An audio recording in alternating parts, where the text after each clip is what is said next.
go. Hello, hello, testing. Workshop 10, everybody. Let me go ahead and share my screen. Lighting and global illumination, as we call it in Unreal. You don't need to see the hello world, you need to see this. Cool. So, huge topic in Unreal, and quite frankly, one of the main reasons why I personally use Unreal is the advanced lighting techniques it has over other 3D software, and it's absolutely amazing the qualities you can achieve with Unreal's, especially Unreal's new global illumination method, which was introduced in Unreal Engine 5, called Lumen. So I'll share, like always, all the documentation and stuff that we'll go through, plus some videos, because there really are depths to this global illumination and reflections methods, which, to be quite frank, will be the balance of your performance on your machines versus the gameplay output. So we'll be covering some baked lighting techniques versus some dynamic real-time lighting techniques. We'll cover some environment lights in the scene like we have in our current landscape. So we'll talk about the directional light, the clouds, the sky atmosphere, the skylights, and post-process volumes and clouds. And we'll also have a look at some lighting tools and plugins, which I found very useful over the course of using Unreal Engine, especially for performance. If you're packaging games, or not so much a concern for renders per se, but much more for packaging games, lighting and reflections will be the ones that will cost you the most frames per second. So we can opt to go for and I'll share some feedback, whether we go for baked lighting or dynamic lighting only, depending on our scenarios, whether we can use a combination of lighting. So here, this red thread goes on a little bit about how you can use a bit of both to optimize your performance. So in your scene, in your game, let's say you might have some static objects, some objects that don't move, and you want that lighting and those shadows to be baked, but you also want maybe the sun direction throughout the day. If you're changing the sun direction in your game or your architecture visualization, whatever it may be, you might want to enable like dynamic shadows, so that you have partial baked shadows, but when the sun moves, it can also affect some of the static objects in the scene as well. So there's a lot of layers to this. But going back to the tools, like I said, we'll explore the lighting, the default environment lighting in Unreal. HDRI backdrops and visualization tools is something very, very handy. This is basically another way to light your scene without using the global illumination, Lumen as global illumination. And this basically takes a 360 image of an environment, top and bottom as well, merges it into a sphere called an HDRI, and that could be used in your environment to also give you a bit of context of the landscape, but it can also be used to light your scene at the same time. So I'll share that stuff so you can have a dive into that as well. And if you're doing more accurate representations, so let's say if you're doing architectural visualizations, or your game is based in Korea and you want to put a direct sort of pinpoint location to match the exact lighting, the time of the month, the time of the day, to what it would mean like to be in Korea at that time of the year, let's say, you can add that all into the engine as well. It can accommodate latitude and longitude coordinates, and you can play with those parameters as well. So this could be quite cool for primarily I use this for architectural visualizations in Cyprus, where it's very, very useful to get accurate representations of the sun direction and where it is at 6 in the morning versus 10 at night. So that's quite cool. Bit of which came there. And like I said, yeah, environment lights, which I've shown you previously in the engine. And skylights will go a bit later on as we use it. And like I said, I'll share, there's some pretty cool explainer videos on global illumination and Unreal Engine 5, going over reflections. There's a lot of videos that have been coming up about this recently. Now, pursue with caution. It is a bit of an artistic form. It is also still a very experimental lumen. So hence why not a lot of production and game studios have adopted to it yet. But like I said, proceed with caution. If you're doing real-time stuff, it's quite cool, it's quite easy to use. If you're going for a baked lighting approach and more AR games or games development in general, you might look to avoid it currently. Again, if you can get deep dive into it and break it and make it, feel free to use it. But like I said, it is a bit experimental at the moment, so cautious about it. Right, there's a quick little rant and introduction. Any questions till here? I guess some concepts that we haven't really mentioned before. So what do I mean by baked lighting versus dynamic lighting?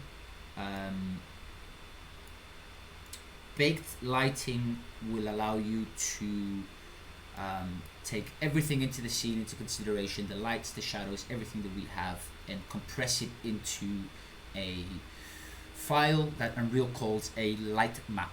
And light map is basically a file. It's basically a UVs. It's the same file as a UV file if you've seen one of those before when you do 3D modeling, but essentially it's got the lighting textures baked onto the UVs as well. So it generates a file set, but then at that instance it's something that you do at the very end.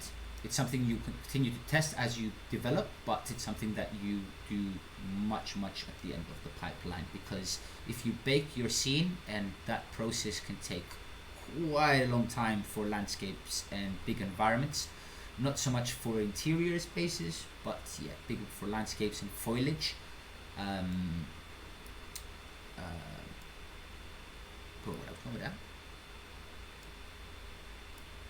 guess we'll show it as we move along. Yes, and dynamic lighting, like I said, if you have a powerful enough computer and you're not necessarily packaging for any game, and you want to use the game engine to manipulate sun directions in real time and see results live, then dynamic is the way to go. But sorry, no, what I was saying before is once you bake and I move a certain object, it will ask me to rebake that particular object. And sometimes if you move a lot of assets, it will ask you to rebake them. Now there's tips and tricks. You can bake specific assets only. Does work, but again, kind of be quite cautious with that pipeline. It requires a lot of mesh optimization per se. So your vertices have to be aligned. Any breakages or gaps in the models, lighting may be able to leak through. So the pipeline of baked lighting as well does come with a lot of prerequisites, versus dynamic lighting doesn't really care that much because it's all done in real time. So it doesn't necessarily bake anything into a light map form. So you can get away with some breakages in your model much more than baked lighting. But again, it comes at a balance. Performance, packaging games, you really have to decide what the output is and then work your way backwards from there and what you can get away with. If your target hardware is, a beast computer, an NVIDIA graphics card, then you don't really have to worry about optimization. But if you're packaging games for mobile devices, then it's something that you're gonna need to consider. Milo has experience in that. Oh yeah. Oh yeah. Oh yeah. Pain and suffering. That's my problem right now. I need to make a scene in a bit in Unreal, tomorrow that's going to have both baked and dynamic. So we'll see how that goes. Good timing then, mate. Good timing. Lovely. Love it. Love to see it. Amazing timing, man. Amazing timing. I needed this. A little refresher, bro. My computer is a bit slow. Apologies. Where's my notes? Okay, there we go. Okay, so we covered baked versus static, and the performance hindrance that may have. Correct UVs. Having correct UVs is super important. No breakages in the models. And there are some tweaks you can do in Unreal. But the beauty of Unreal is that you can work with almost any 3D software and go back and forth, and even work with some of this stuff real time. So you can adjust your models in your 3D software, watch it update live in Unreal, and see how those changes may affect some of the models in the scenes. So that's quite cool for a real time workflow. I guess to get started first, our Unreal Engine 5s are by default enabled Lumen, because they want obviously people to use it and test it more often. So in our project settings, under engine and rendering, is it? Where is it?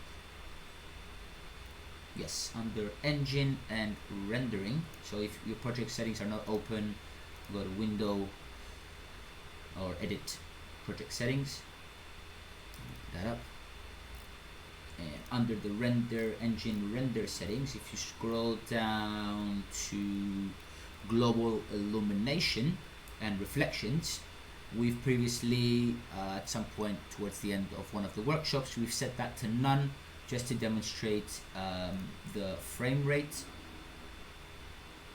differentials there.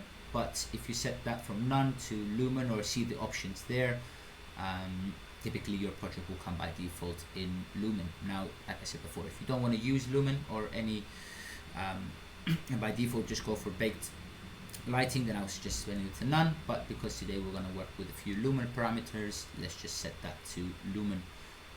Now, once we do that, it will automatically prompt us to enable Lumen reflections as well.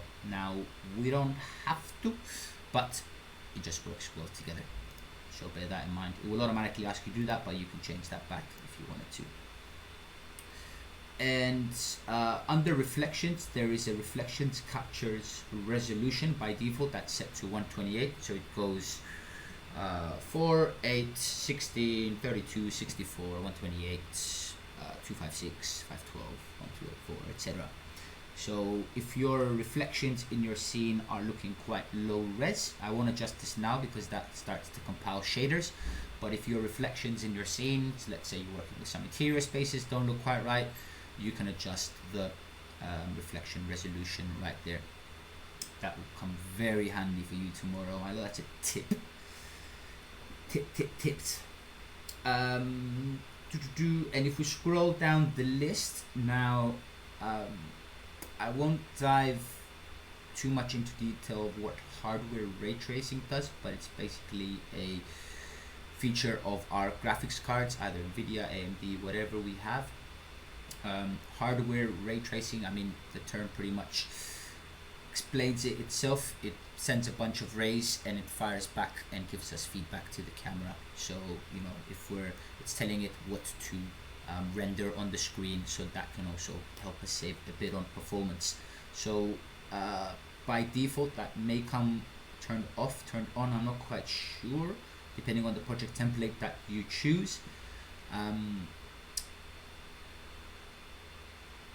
Let's turn it on. Yeah, let's turn it on. It will ask us to reset the project, but it shouldn't ask, it shouldn't be too long. So enabling ray tracing, enabling skin cache, and we want it to store in the cache, so we say yes. And because we've enabled hardware ray tracing, it's going to prompt us to restart the engine, but it also enabled under Lumen this feature called use hardware ray tracing then available, and we're going to turn that on as well.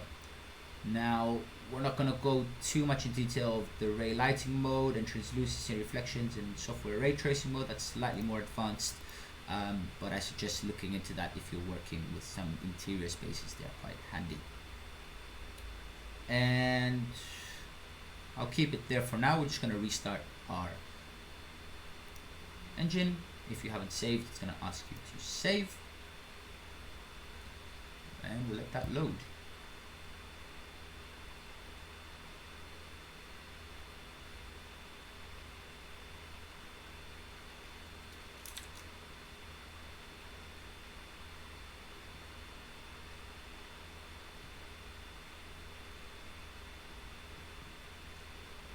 It's going to load back into the default map. Yours is a lot quicker than mine. Is it? Yeah, I accidentally clicked restart now, like as soon as you showed that bit, and then it's been compiling since. It's on 5,000 now. It was on 7,000 before. I didn't have to. Does anyone else have to recompile? No, I didn't have to recompile. Did you click anything else, buddy? I think that, yeah, compiling shaders, 7,000, 45%. Okay, me, you're good. You're back into the. All right, that's interesting. I guess we'll hold off there for a second. I should have known that may occurred. So it's just support hardware ray tracing and then use hardware ray tracing when available. Those two checkboxes, if you remember. Did you change the reflection resolution? No, I didn't change anything. Literally just hardware ray tracing. That's it. Okay. Yeah, just the 2 buttons. I didn't even get a chance to do the use hardware ray tracing when available yet. Is it going to compile again? Is it? I hope not. That might avoid the compile. Kat, what did you do? Did you just do support hardware tracing only, or both? I did both buttons. Okay. And then the reflection capture is the same number, 128. Interesting. Alright, so we've got two very different, and me and me are the same. That's weird. So. And I thought my computer was fast, but it's still at 6,000. Yeah, it takes a fair bit, but I'm on like 2,500 right now, so it gets faster, I think. What's the percentage for you? It's still at 45, but Okay. the number of compiled shaders gets significantly lower faster over time. So like the last 2,000 seems to be significantly smaller or easier for it to compile. That's good. 5.5. One thing to note, do not, and this I hate to say that on like a workshop session, but do not trust that percentage loading. It will go from 45 to maybe 72 and then to like 100 and then maybe stuck on 100 for a little bit. So it's quite frustrating that it doesn't update like it normally should, but typically it gets stuck on like 45 before it does stuff, and then it proceeds much faster. So after 45 it's just gonna jump. Even UE4 had that. I remember that was very frustrating. Yeah, because you have no idea. Like you think that it's frozen, and all of a sudden it jumps. That's why I always have Task Manager open on the other window on the side, just to see when it's like not responding or when it's using up the threads.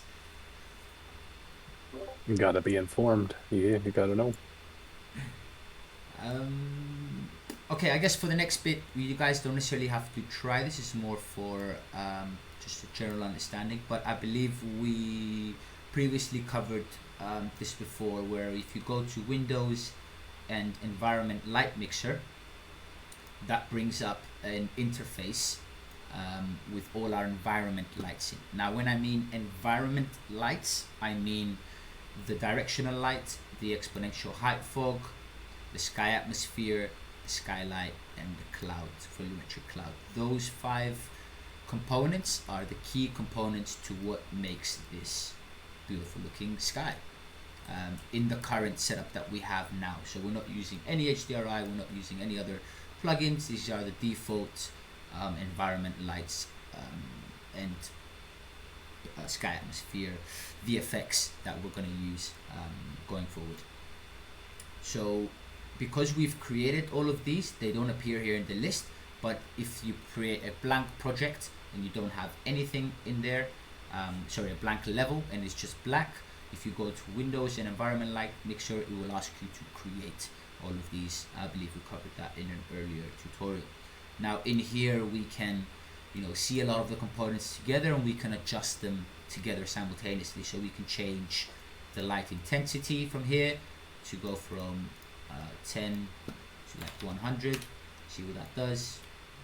I like to play around with the extremes just to see what all these numbers do originally, and then you start to tweak the in-betweens.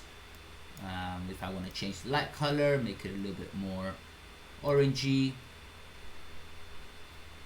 depending on the style and the look I want to go for. It's a nice sunny day.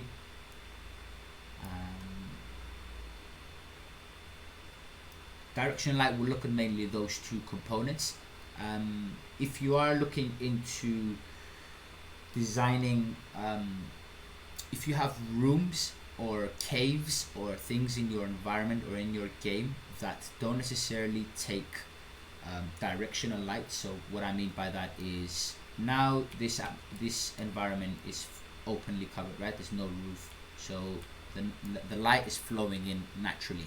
If we have a closed off room which is not receiving that light, we need to add what we call some indirect lighting, or sort of fake some lighting techniques in there to create a little bit of an ambiance. That's just something we have to do by default. So the indirect lighting intensity just basically contributes to, it's a multiplier to the global illumination to affect the amount of times it bounces in a space where there is no directional light. So as I said, it's in the indirect lighting. So usually for interior spaces, I have that sometimes to about between 5 and 10.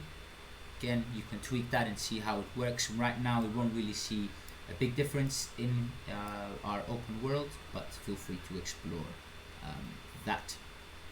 Now, our skylight, this is where I want to go back to the documentation a little bit, is a skylight is really something that affects the way the lighting bounces in our environment. And by default, if we click on our skylight in the engine, we can see it's set to real-time capture. So what's happening now, it's every tick, every engine tick, it's getting a real-time snapshot of our environment lighting, and it's applying some multipliers on top of that. So it really helps with, like I said before, a bit of the indirect lighting. So here in this comparison in Unreal, and this is why I like Unreal's engine's documentation, is they have a lot of these sliders with the comparisons. You can actually see what's going on behind the hood. So here is directional light only. So if we just had the directional light, no skylight, and here is if we add some stationary skylight options. And stationary, I'll cover in a moment.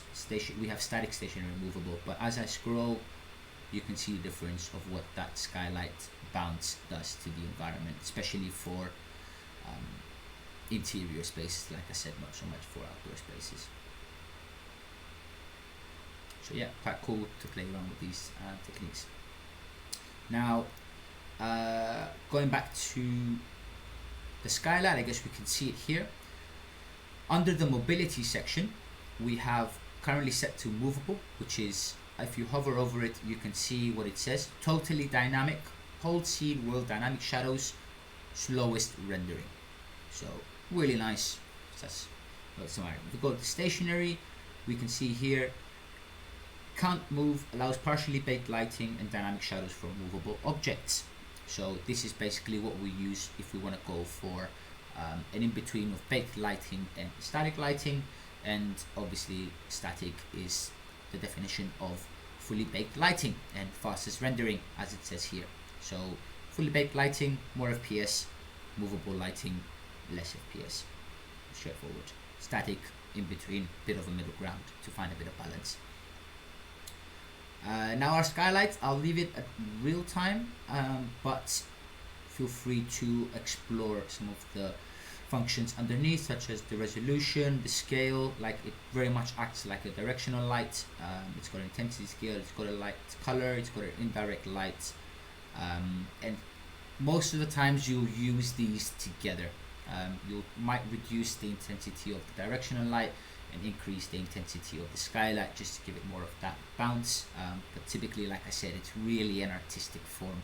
Depending on your environment, it's going to require a bit of tweaking to getting the light pretty much matched to the way you want it. So I would really start with, if you're working with lighting scenes, it's something professionals do in the industry, but it's really define that lighting scenario and the quality you're looking for quite early on, because that might give you a nice benchmark to work towards. I can't say how many hours I've spent just tweaking these values and not necessarily getting nowhere, but I didn't have something to match it to, and hence every time I opened the project I wasn't 100% satisfied. So it's always nice to have a visual reference of your lighting outputs. I'll close this and go on. The landscape doesn't have a movable or static option. I'm guessing it's because it's always static. Is that right? Yeah, landscape will. Good question. It's basically will use LODs for that. So landscapes will always use level of details for their static or dynamic lighting. So no matter what you do, it will always just take consideration. So if you bake the lighting, it will bake the lighting into LODs. If you use dynamic lighting, it will use dynamic lighting with LODs. That makes sense. Perfect. Cool. And that's defined. If you click on the landscape and you scroll down to LODs, you can see LOD distribution, lighting, etc. Resolution. You can by defining different LODs to the landscapes, you can decide which ones are baked and which ones are not. So you can go from a very far one which is baked to a more of a real-time one. As you get closer, you can play around and stuff like that. Cool. The other stuff that doesn't show up in our editor there, but if we click on exponential height fog, this is basically, as it says, doesn't really matter if it's movable, stationary. We can't really bake this. This is more of a VFX addition to the scene, but it controls the amount of fog in our scene. So playing around with the parameters, the fog density 0 means 0 fog, bringing it up increases the fog. Fog height fall off is the height distribution of that particular fog, if it's applying over the clouds. I don't know exactly what these numbers correlate to in terms of meters, centimeters, I don't know, 1/100th of a meter. That would be maybe some homework for you guys if you want to look into it, but it really affects the height in which the fog is applied. You can play with the fog opacity, fog colors, etc. Start distance, cut distance. This will be really useful if you're creating some nice outdoor scenes. You can get away with hiding stuff, as I've done recently. One of the projects we've done with me in an environment that the requirements were humongous. We've managed to get away, but with hiding the landscape around it, with adding a bit of fog and a bit of some visual effects that blend in nicely with the foreground. So this could be your trick to get away with stuff. Sky atmosphere, really, again, feel free to use the enable and disable buttons as well to see what contribution that adds to the scene. But as we enable it, you can see it adds our basically, as it says here, our first setting, it's our planet. It's Mother Earth. So anything that has to do with how far the stretch is, the horizon line, the colors of those horizons. If you're in Scandinavia, they're different to Cyprus and Korea, so these will differ depending on locations that you go to. And volumetric cloud, let's take a guess what that affects. So these look quite granular, especially around the edges. They look quite pixelated. There are some very nice tools and free to use plugins to get some really cool clouds. It does take a bit of work to get them nice and smooth, but it also goes with the cloud material. So if you get into material editing, deep dive into material editing, I suggest you look at this cloud material and start playing around with that to remove some of that pixelation, but also playing around with these parameters. Now, like I said, proceed with caution. With these, I would highly recommend you enable your show FPS. So here in the burger, I've only recently started to use that. The burger icon, it's very American. The burger icon in the top left hand corner next to perspective, you have this show FPS, show stats checkboxes. I highly recommend enabling those, which will bring a little green FPS icon into your scene here. Just, you know, as you manipulate those and play around with the lighting, that will start to drop and increase depending on what you're doing. So I suggest once you get to the lighting stages, have that enabled or some sort of statistics to show you what's going on in your theme, because really this is where performance will be a hindrance. You can use stuff like, is it here, volumetric? No, it's another plugin that I have. I will dive into volumetric clouds, it's a bit more advanced. But yeah, those are our environment lights, as we call it, and visual effects. Now the environment lights are the skylight and directional light, and the VFX are the volumetric crowd, sky atmosphere, and exponential height fog. Now, one thing we're gonna add to this scene, which we don't have already, is something what Unreal calls a post-process volume, a PPV, as short. So here in the plus icon with the cube, we can go to our volumes section here, and under volumes we have lots of different volumes. We're gonna look for P, post-process volume, and we're gonna click that. That will bring it by default into our scene. You can click it, drag and drop it, whatever you prefer. Now, this bugger is essentially a box that will affect a lot of our I'll give you context. So I was doing a project recently where I had to bake the lighting. Now this was a humongous project. I was going for 4K textures, real super realistic lighting, lots of reflections. It was insane. It took about 6 hours for the bake. Now, if the lighting didn't come out well in the bake, I would have to tweak it and rebake it, and that's another 6 hours. Now, that can be quite time consuming, especially if you've got certain deadlines.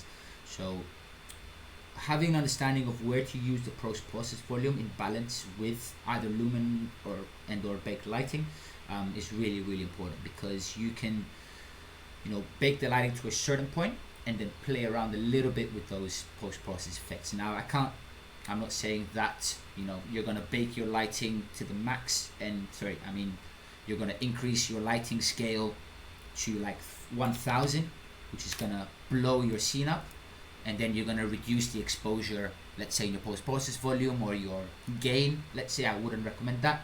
It's using a balance with the two. So it's really there to add a layer of effects and complexity to the scene, but used in balance with the lighting. So don't take it for granted that it will fix your problems every time. So what I mean by that, if I click on this post-process volume, currently it is a box. So the post-process works is whenever you're inside it, it will take effect. If you're outside it, it won't take effect. Now, environments might have lots of these post-process volumes, you know, depending on what you're doing in your game. I have some separate ones for exteriors and interiors for different shots, so they come in handy. But usually, if you search in the post-process details, infinite or extend, it will allow you to have this checkbox, which if you click it, it will enable for the whole environment. So once you click that, you'll get the post-process volume applied to your whole level in an environment. So if you uncheck that, then it only works when you're inside post-process volume. So be conscious of that. Why is it not taking effect? Or if you want to do it, if you want to be safe, I would maybe recommend scaling it as well if you want. So if you have a specific area that you're focusing, just scale it to that area so that you know it can take effect in the whole world, but you're also taking effect in here. Now the post-process volume is a little bit intermediate and towards advanced. It's quite good to know that it exists. So I just wanted to introduce it a little bit and show you maybe something like the exposure level. So let me check here in the. Okay, we've got auto exposure enabled. So what auto exposure is, basically our editor is acting like a camera at the moment. So it's the camera's got different, like our eyes, it's got different exposure levels. So if we were in a very dark area and we moved to a very lit area, it takes our eyes a bit of time to adjust. So it's trying to apply the same approach a little bit in the engine.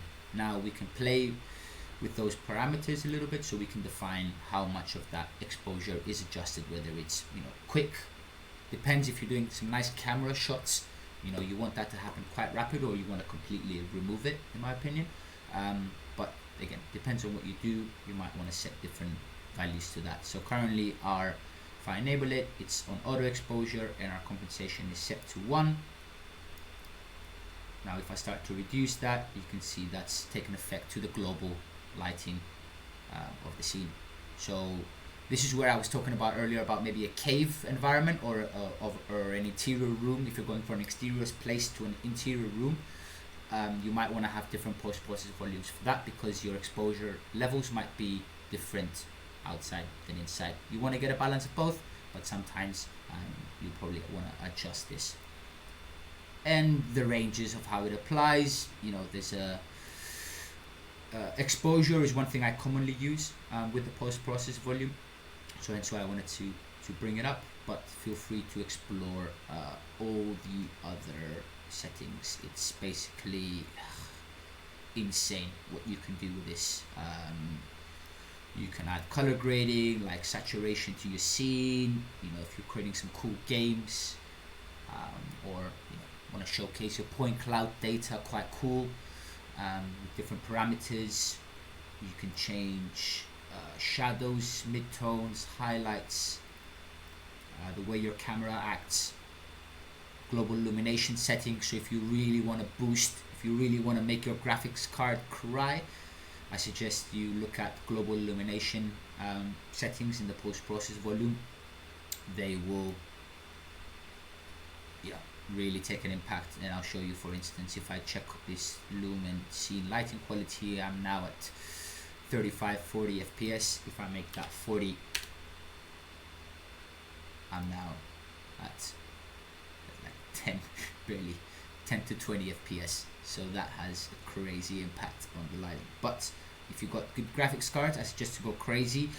Proceed with caution, please. This may crash your graphics cards sometimes, so start with fewer variables. These particular variables, don't do the extremes. Other variables, yes, play with the extremes for sure, like the midtones and the contrasts and effects and whatnot, just not with the lumen, global illumination, and the reflection settings. Try and tweak it value by value and try and see if you actually notice the difference, because those 1 to 2 or 3 to 4 really have an impact on the performance of the scene. So don't say I didn't warn you. Cool. Sorry, I'm blabbering a lot here. Any questions? I'm just going through the list here, but this is more of a it's hard to give you. I'll give you my approach. A lot of videos you'll see will have their own approach. A lot of artists, approach this lighting techniques very differently with different backgrounds. Mine is very broad, it's very technical. So I just focus on the parameters that I know to work with, and leave the rest. Typically, at this stage, I would pass this to someone that really knows what they're doing, if the budget allows. But it's really an artistic form, the lighting. So people will have their own ways of doing it. Just take it with a pinch of salt, try it yourself, see what works for you, see what doesn't, and proceed that way. okay, that's environment lights. We've gone over static versus stationary versus movable. Now we're not gonna bake our lighting because that can take a bit of time, and currently we're just set to dynamic lighting. But if you want to know where it is in the engine, if you go to build up top, you have a button here, lighting, which is set to build lighting only, and below it you have a lighting quality checkbox. So I recommend understanding what these do, these different quality levels. So if I was starting off with a scene, very basic, very entry level, I would do a quick preview bake lighting, so that's the lowest of the qualities. And as I ramp up in scale, and obviously before I do a final build or a final render, whatever it may be, I will do a production lighting, because that's the final step and that's what takes the longest of the time. Now, build lighting, I want to mention specifically, works with Unreal's default lighting works with CPU. So if you have good RAM, I suggest, if you're doing any baked lighting, to have 32 at least. It saves a lot of time, and also if you're doing any rendering as well. So 16 will work, but it will be quite slow. So I highly recommend 32 RAM, and it's CPU based as well. Now there is a GPU lighting plugin that you can enable if you want to do your baked lighting on the GPU instead of your CPU, if your GPU is better. But that does have its downfalls as well, so you won't get the same baked lighting. I've seen some rumors about the clouds and their pixels and the GPU lighting not presenting a much more quality on the CPU. So the CPU, the default, is the better one. Personally, you will hear other opinions, so feel free to explore what works for you as well in that respect. Now, this lighting quality is quite important, so bear that in mind. And last but not least, what makes our lighting builds a lot longer is the resolution of our objects. So I don't know here if we have any objects. We go third person. We've got a landscape. Filter by static mesh. What do we got here? Alright, got a little rock. Where did that come from? Cool, got a little cliff. I'll bring this cliff in so we can see a little bit what I mean by the resolution of the objects.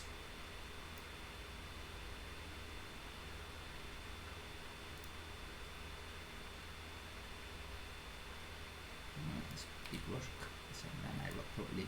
Cool, so we can see it's already quite high res, but we haven't really baked the lighting, so we can't really see the effects of it immediately.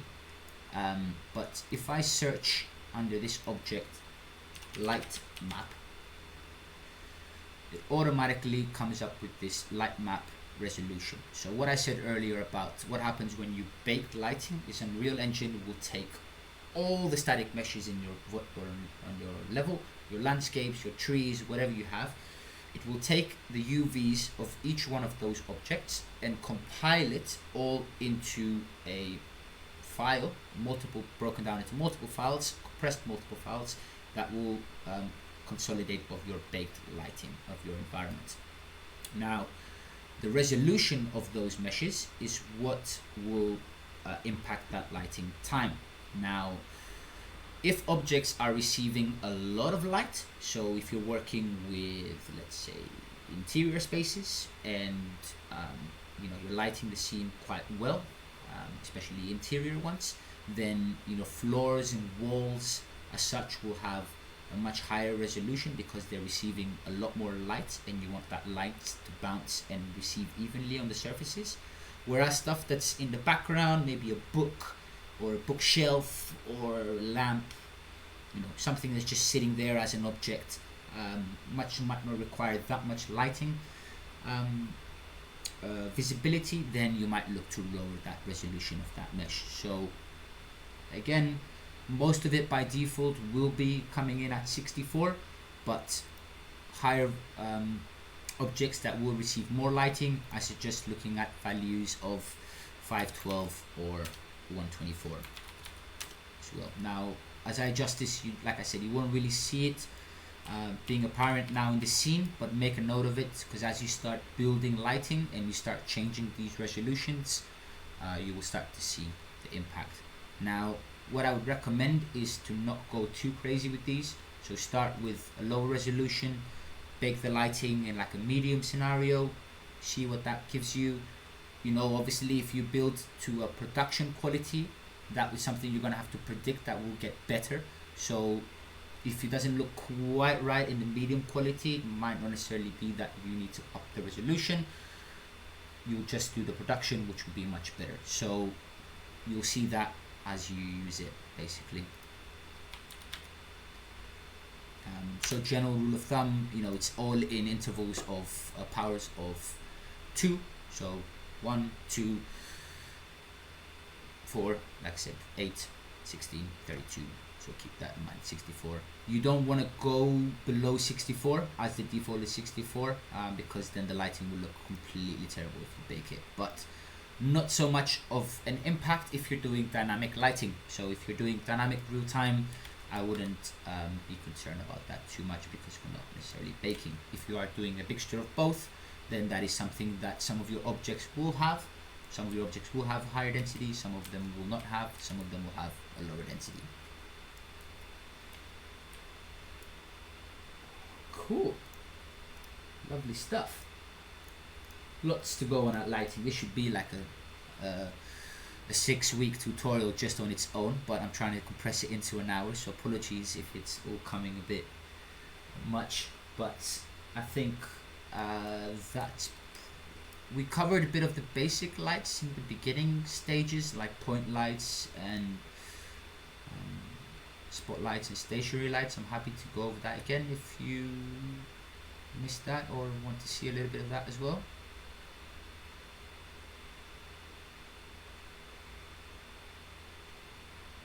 Do you mean like some of their settings, the way that you just basically set them up as stationary or static or movable? You mean?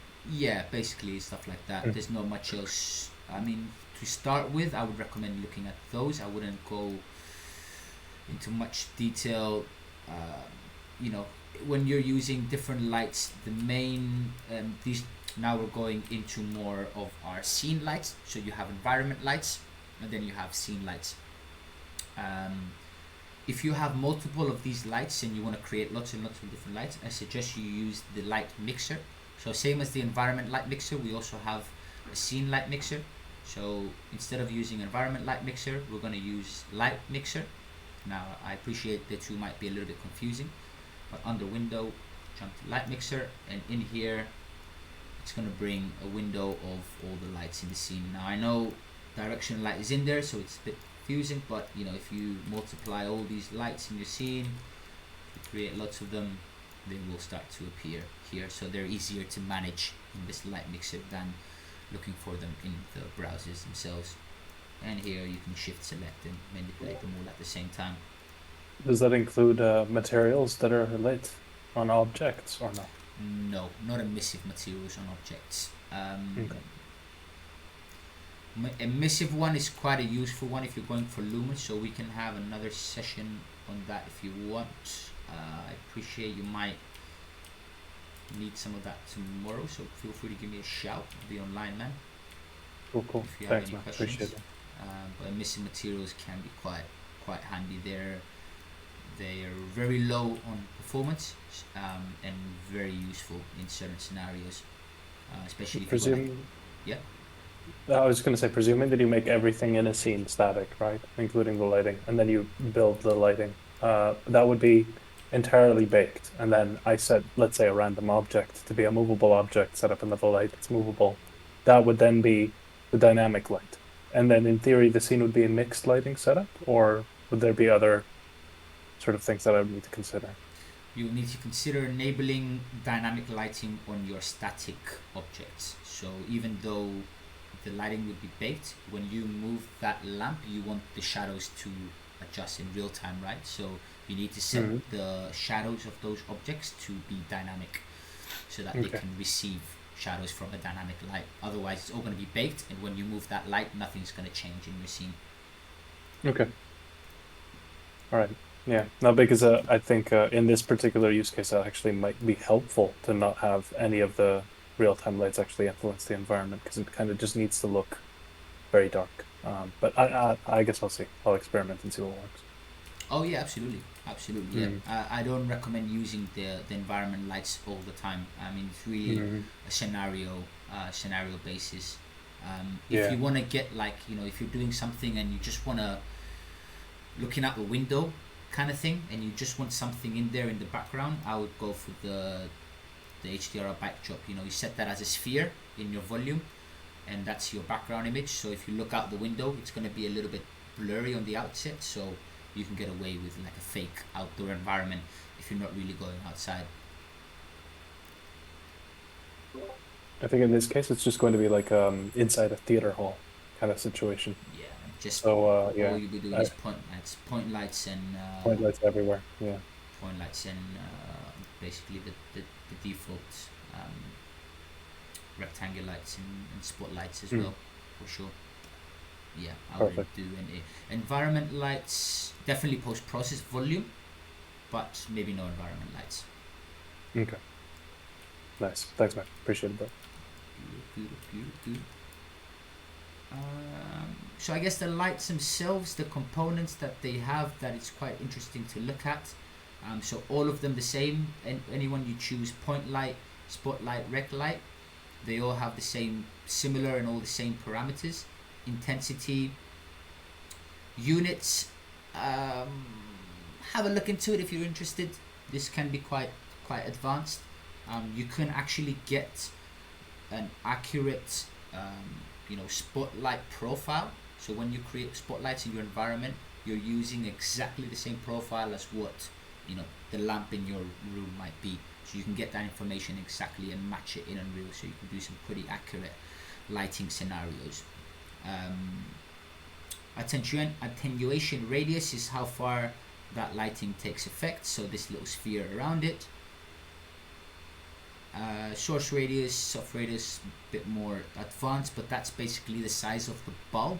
If I was to be quite literal, this is essentially the size of your bulb inside your light fixture.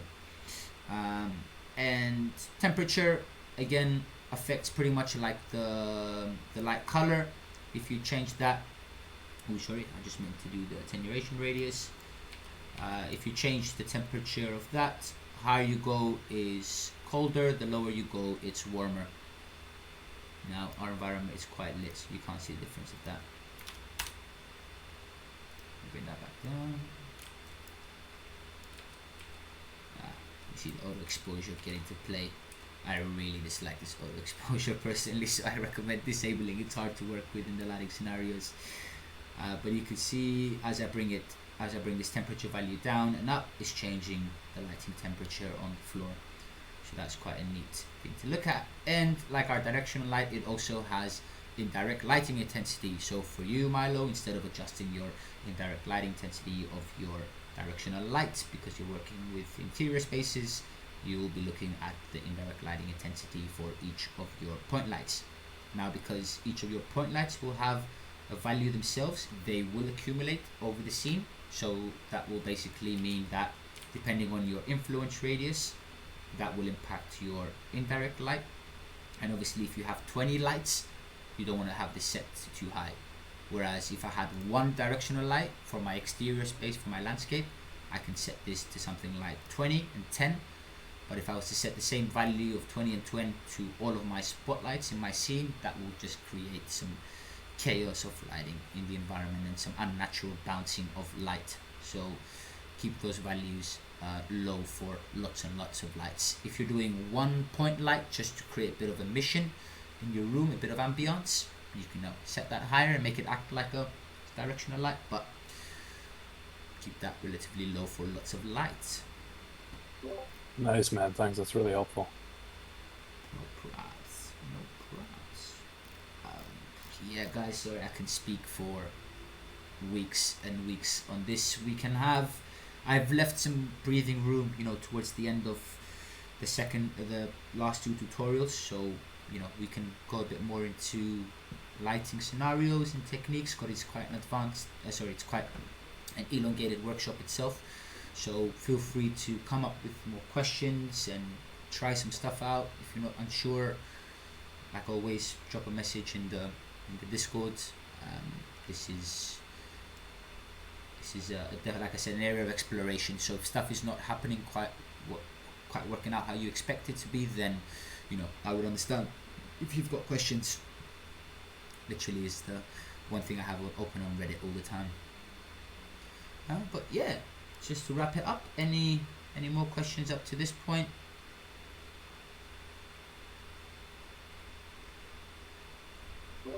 I feel like I'll have more tomorrow. Lovely. Share it in the chat. I realized we didn't go over what we learned last week at the intro of this workshop, but it's too late. Bit too late now. Maybe we'll cover it in the next one, as we're doing packaged games. And our next workshop is, like I said, packaging and building our games, or deploying it to executable for desktop or Linux or iOS, whatever the output platform is. And so we'll be covering a little bit more on our blueprints that we created and worked with last week's workshop. So don't be afraid, we'll catch up on that. Building and packaging is quite much like rendering. It doesn't take the same amount of time, but it does take a bit of time. So I'll do a bit of a pre-test to see how long the build process will take for something small like this, and whether we have time to actually build it during the workshop. But if not, we'll get to the point where we can build it, and we'll build it, let it build overnight or something, and then we'll catch up on the next workshop and see it packaged and stuff. Okay. Well, I'm gonna stop the recording right here. Thank you, everybody.